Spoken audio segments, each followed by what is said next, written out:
হাবিবের সুন্নতি তরিকা অনুযায়ী। কেন এই সমাজে আপনার অধিকার যে একটা দিছে, এটা শুধুমাত্র ইসলামে দিছে, এই সমাজ ও ইসলামে অধিকার দিছে। আল্লাহর হাবিবে ফরমাইছেন, আমি নবীর সুন্নতরে মহব্বত করিয়া তোমাদের জীবনকে পরিচালিত করো, সেই জীবন তোমরা কামিয়াব হয়ে যাব। মান আহাব্বা সুন্নতি ফাকাদ আহাব্বানি ও মান আহাব্বানি কানা মাইয়া ফিল জান্নাহ। যে আমি নবীর সুন্নতরে মহব্বত করলো সে যেন আমি নবীরে মহব্বত করলো। ওমান আহাব্বানি, আর যে আমি নবীরে মহব্বত করলো, কানা মাইয়া ফিল জান্নাহ, সে আমি নবীর সাথে জান্নাতের মধ্যে প্রবেশ করবো, জান্নাত তাবো। সুবহানাল্লাহ। এলাকা আল্লাহর হাবিবের তরিকা অনুযায়ী, সুন্নত অনুযায়ী নিজের জীবনে পরিচিত করো। তো খাওয়াত আসলাম, এই সমাজে যখন আমার যুবতী বোন রাস্তা দিয়ে আটিব, তখন যেন তোমারে দেখিয়ে বোঝা যায় তুমি আল্লাহর হাবিবের এক উম্মতি যাত্রায়। তোমার পোশাক, তোমার লেবাস, তোমার পর্দা দেখিয়া মানুষে বুঝ পাইতো যে খাতুনে জান্নাত ফাতিমাতুজ জাহরা রাদিয়াল্লাহু তাআলা আনহার মান্নে ওয়ালি তুমি আটরায়। কারণ আল্লাহর হাবিব এই দুনিয়ার জমিনে আগমন করার পূর্বে এই সমাজ অন্ধকার সমাজ ছিল। এই সমাজও মানুষে নারী সমাজের গুরুত্ব দেওয়া জানতো না। এই সমাজও মেয়ে জাতির অধিকার যে একটা, এটা ছিল না। একমাত্র আল্লাহর হাবিবে দুনিয়ার জমিনে আবার করে দিছে।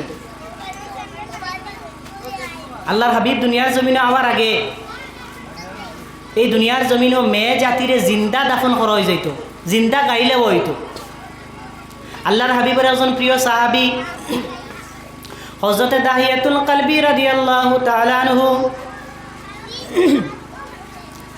আল্লাহর হাবিবের প্রিয় সাহাবী হযরতে দাহিয়াতুল কলবি রাদিয়াল্লাহু তাআলা আনহু তার নিজের ছোট্ট মেয়েরে জিন্দা দাফন করিয়া আইছেন। যেই সময় আল্লাহর হাবিবের প্রিয় সাহাবী হযরতে দাহিয়াতুল কলবি রাদিয়াল্লাহু তাআলা আনহু ইসলাম গ্রহণ করলা। ইসলাম গ্রহণ করার পরে আল্লাহর হাবিবের সামনে আয়া হযরতে দাহিয়াতুল কলবি রাদিয়াল্লাহু তাআলা আনহা শুকুর পানি সারি সারি খান্দেন। আল্লাহর হাবিবে ফরমাইলেন, দাহিয়াতুল কলবি, শুকুর পানি সারিয়া খান দিবার কারণটা কিটা? তুমি ইসলাম গ্রহণ করছো, আল্লাহ তাআলা তোমার জিন্দেগির तमाम গুনাহরে মাফ করে দিলাইছেন, তারপরও তুমি কেন কান্দরায়? আল্লাহর হাবিবের প্রিয় সাহাবী ফরমাইলেন, ইয়া রাসূলুল্লাহ, ইয়া হাবিবাল্লাহ, ও আল্লাহর নবী, আমি বড় ডরাই আর আমার জীবনে বড় একটা গুনাহ করছি, যে গুনাহটা আল্লাহ তাআলা আমারে মাফ করে দিলানি। তখন আল্লাহর হাবিবে ফরমাইলা, ও আমার সাহাবী, তুমি এমন কোন গুনাহ করছে গুনার লাগে তো কান্দরায়?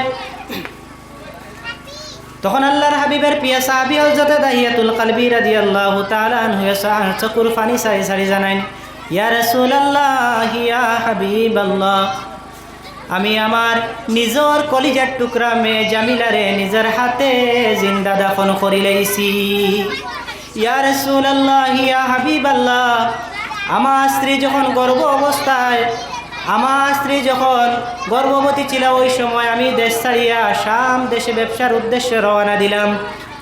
আর আমার মেয়েরে আমার স্ত্রীরে আমি জানাইলাম, ওরে আদরের স্ত্রী, তোমার গর্ভে যে সন্তানটা আছে, ওই সন্তানটা যদি মেয়ে সন্তান হয় তাহলে জিন্দা দাফন করিলাইও, আর যদি যে সন্তান যেটা আছে ওই সন্তানটা ছেলে সন্তান হয় তাহলে আমার সন্তানটারে তুমি আদর যত্ন করিয়া বড় করিও।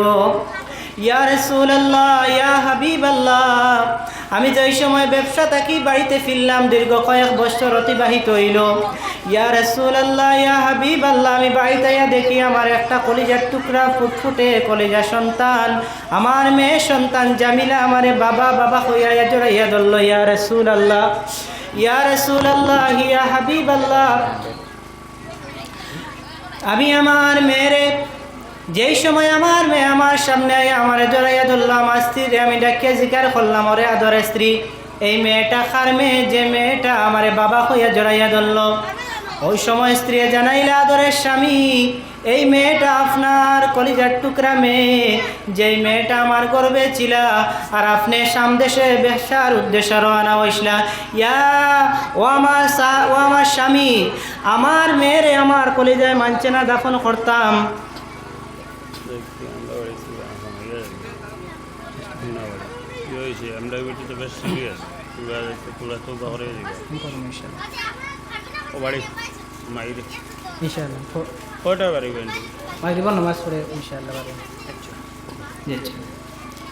তো খোয়াত আসলাম, হযরত দাহিয়াতুল কলবি রাদিয়াল্লাহু তাআলা আনহু ফরমাইলাম, ইয়া রাসূলুল্লাহ, ওই সময় আমার ভিতরে আইলো যে এই মেয়েটারে যদি আমি মেয়ে সন্তানের বাবা হইয়া মানুষে আমার মুখে সুনখালি দিব, মানুষে মেয়ে সন্তানের বাবা হইব, আমার সমাজে শরম হইব। ইয়া রাসূলুল্লাহ ইয়া হাবিবাল্লাহ, ওই সময় আমার মেয়েরে আমি জিন্দা দাফন করিলাবার উদ্দেশ্য করলাম। সঙ্গে সঙ্গে আমার স্ত্রীরে জানাইয়া দিলাম, আদরের স্ত্রী, আমার মেয়ে জামিলারে তুমি ভালো করে গোসল করাইয়া কাপড় সুপন পরিধান করাইয়া দাও, সেই মেয়েরে লইয়া আমি বেড়ানি যাইতাম। তখন স্ত্রী চকুর পানি সারি সারি মেয়ে জামিলারে গোসল করাইয়া ভালোভাবে কাপড় সুপন পরিধান করাইয়া দিলা, আর রাস্তা দিয়ে তাকাইতে শুরু করলা, না জানি আইজ আমার মেয়ে কোন বেড়ানি বেড়াইব। মার কলিজায় আগুন জ্বলের ওই মেয়ে সন্তানডে লইয়া যেই সময় বাবা দাহিয়াতুল কলবি রাদিয়াল্লাহু তাআলা আনহু যখন ছুটিলা, যাইতে যাইতে একটা গভীর জঙ্গলের মধ্যে গেলা। জামিলা ডাক দিয়া কয়, বাবা ওই গভীর জঙ্গলের মধ্যে তুমি কোন উদ্দেশ্য দাঁড়ায়? ও বাবা আমারে জানা, ওই গভীর জঙ্গলের মধ্যে আমরা কি করমু? ওই সময় সাহাবী ওই মেয়ের লইয়া গভীর জঙ্গলের মধ্যে গিয়ে একটা গর্ত করলা।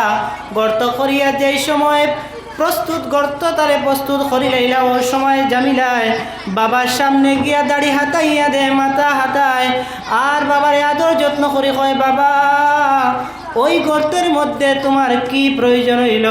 গভীর জঙ্গল গর্ত খড্ডায় বাবা, তার কারণটা আমি জানতে চাই। সঙ্গে সঙ্গে আল্লাহর হাবিবের প্রিয় সাহাবী হযরত দাহিয়াতুল কলবি রাদিয়াল্লাহু তাআলা আনহু আদরের সন্তান জামিলারে যখন টান দিয়া নিয়ে গর্তের মধ্যে ফালাইলা, সেই সময় জামিলা ডাক দিয়া কান্দি কান্দি কয়, ও বাবা আমারে মারিও না, বাবা আমি আপনার মেয়ে হইয়া দুনিয়ার জমিন মঞ্চরে পরিচয় দিতাম নাই, আমি আপনার মেয়ে হইয়া সমাজে পরিচয় দিতাম না, জঙ্গলে বসবাস করমু, লতা পাতা খাইয়া নিজের জীবনকে পরিচালিত করমু, বাবা তুমি আমারে মারিও না, ও বাবা আমারে তুমি মারিও না, আমি তোমার পরিচয় দুনিয়ার জমিনের মধ্যে দিতাম নাই। নিষ্ঠুর সাহাবী যেই সময় মেয়েরে এই জায়গার মধ্যে দাফন করিয়া আইলা, নামার সময় ঘরের মধ্যে যেই সময় আইলা, রাস্তার যেই সময় আটিটা, তখন আল্লাহর হাবিবের প্রিয় সাহাবী হযরত দাহিয়াতুল কলবি হুনুন পিছন থেকে খেজনো ডাক দিয়া কয়, বাবা ও বাবা তুমি আমারে মারিও না, ও বাবা তুমি আমারে মারিও না। আল্লাহর হাবিবের প্রিয় সাহাবী ঘুমানোর সময় শুনুন খালি খে ডাক দিয়া কয়, বাবা তুমি আমারে মারিও না। আল্লাহর হাবিবের প্রিয় সাহাবী নবীজির কাছে ফরমান, ইয়া রাসূলুল্লাহ ইয়া হাবিবাল্লাহ, আমি যখন ঘুমাইতে যাই ওই সময় শুনি আমার মেয়ে আমারে ডাকিয়া কয়, বাবা আমারে মারিও না। আমি যেই সময় রাস্তায় হাঁটি তখন যেন শুনি আমারে খে কয়, ও বাবা তুমি আমারে মারিও না। ইয়া রাসূলুল্লাহ আমার জীবনের মধ্যে সবচেয়ে বড় ভুল হয়তো আমি করি লাইছি, ইয়া রাসূলুল্লাহ ইয়া হাবিবাল্লাহ, এই ভুলের কোনো ক্ষমা আল্লাহ করিয়া দিবানি। নবীজি ফরমাইলা, ও আমার প্রিয় সাহাবী তুমি যেহেতু ঈমান লইয়া আইছো, আল্লাহ তাআলা নিশ্চয় তোমার জিন্দেগির গুনারে মাফ করে দিলাইবা। এই সমাজও নারী সমাজে অধিকার দিছে বা একমাত্র ইসলামে। এরপরে আল্লাহর হাবিবে নিষেধ করছেন, নারী সমাজে অগ্রাধিকার দিছেন, এই সমাজও তারারে অধিকার দিয়ে আল্লাহ তাআলা এই দুনিয়ার জীবনে আল্লাহর হাবিব হওয়ার পরে নারী সমাজে সঠিক অধিকার পাইছে। আল্লাহ তাআলা হযরত দাহিয়াতুল কলবি রাদিয়াল্লাহু তাআলা আনহুরে মাফ করে দিলাইলা। আল্লাহ তাবারাকা ওয়া তাআলা কুরআনুল কারীমের মধ্যে ফরমায়েন, قل يا عبادي الذين أسرفوا على أنفسهم لا تقنطوا من رحمة الله إن الله يغفر الذنوب جميعا إنه هو الغفور الرحيم يا عبادي আল্লাহর কত মায়া আমরার লগে, আমরা যারা গুনাহগার আল্লাহ তাআলা স্পেশালভাবে গুনাহগারের লাগি দুনিয়ার জমিনে আয়াতে নাজিল করছেন। আল্লাহ তাআলা গুনাহগারদের ডাক দিতরা, ও আমার মায়ার বান্দা হইয়া, আল্লাযীনা আসরাফু আলা আনফুসিহিম, তোমরা যারা তোমরা দুনিয়ার জমিনও তোমরা নফসের উপরে জুলুম করি লাইছো, অর্থাৎ তোমরা গুনাহ করি লাইছো, তোমরা হারাম খাই লাইছো, মিছা মাতি লাইছো, ওই স্পেশালভাবে গুনাহগার হল আল্লাহ ডাকিয়া কইতরা, আল্লাযীনা আসরাফু আলা আনফুসিহিম লা তাকনাতু মির রাহমাতিল্লাহ, তোমরা আল্লাহর রহমত থেকে না উমেদ হইও না, আল্লাহর রহমতের ভরসা ছাড়িও না। ইন্নাল্লাহা ইয়াগফিরুয যুনুবা জামিআ, আল্লাহ তাআলা তোমরা সব গুনাহরে মাফ করে দিলাইবা, কারণ ইন্নাহু হুয়াল গফুরুর রহিম, আল্লাহ ইলা গফুর, আল্লাহ ইলা রহমান আর রহিম, আল্লাহ দয়ালু, আল্লাহ তোমরা জিন্দেগির গুনাহরে মাফ করে দিলাইবা। সুতরাং আমার ভাই দুনিয়ার জমিনে যা গুণা আমরা করি লাইছি, যা আমরা মিশা মাতি লাইছি, যা হারাম খাই লাইছি, এখন তাকে যদি আমরা তৌবা করিলাই, একবার যদি আল্লাহর কুদরতি কদম ফিরিয়ে আমরা সজদা করিলাই আর আমরা গুনাহ তাকে আমরা মাফ চাইলাই, নিশ্চয় আল্লাহ তাবারাকা ওয়া তাআলা আমরা জিন্দগির গুনারে মাফ করে দিলাইবা। আল্লাহ তাআলা আমরা গুনারে মাফ করে দিবা। কেন আয়াতে কারিমার মধ্যে আল্লাহ তাআলা গুনাহগার বান্দারে স্পেশালভাবে ডাকিতরা, ইয়া ইবাদি। আই দুনিয়ার জমিনে যারা নামাজ পড়ে না তারে মানছে কিতা হইয়া ডাকে, বেনামাজি হইয়া ডাকে, সুর হইয়া ডাকে।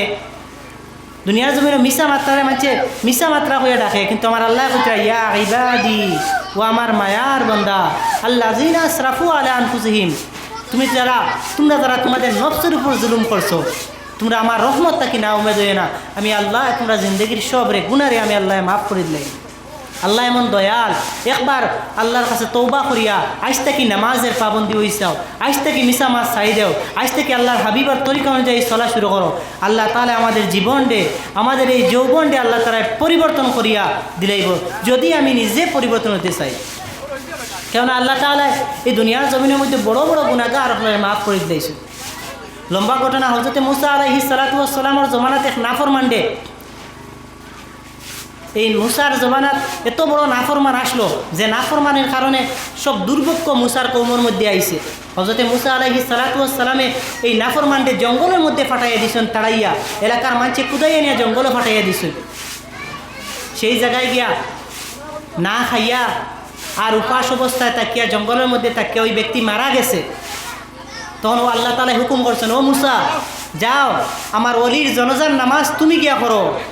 তখন হযরতে মুসা আলাইহিস সালাতু ওয়াস সালাম ও জায়গার মধ্যে গেছেন, কম লইয়া গিয়া দেখুন তুমি তো হও নাফরমান, যে নাফরমান দেখিতা কইলাম, নাফরমানের কারণে মিশা মাতার কারণে আল্লাহর অত নাফরমানি করছে, আল্লাহর অত গুনাহ করছে, আল্লাহর হুকুমে যারে জঙ্গলে ফাটাইছিলাম, আজকে দেখা যায় সেই নাফরমানের জনাজা আল্লাহ তাআলা কইলাও, ওয়া আল্লাহ তাআলা যে সময় মুসারে জানাই দিল, মুসা তুমি জানাজার নামাজ করো, তখন মুসার কমে করলা এই তো নাফরমানি, নাফরমানের জানাজা আমরা করতাম না।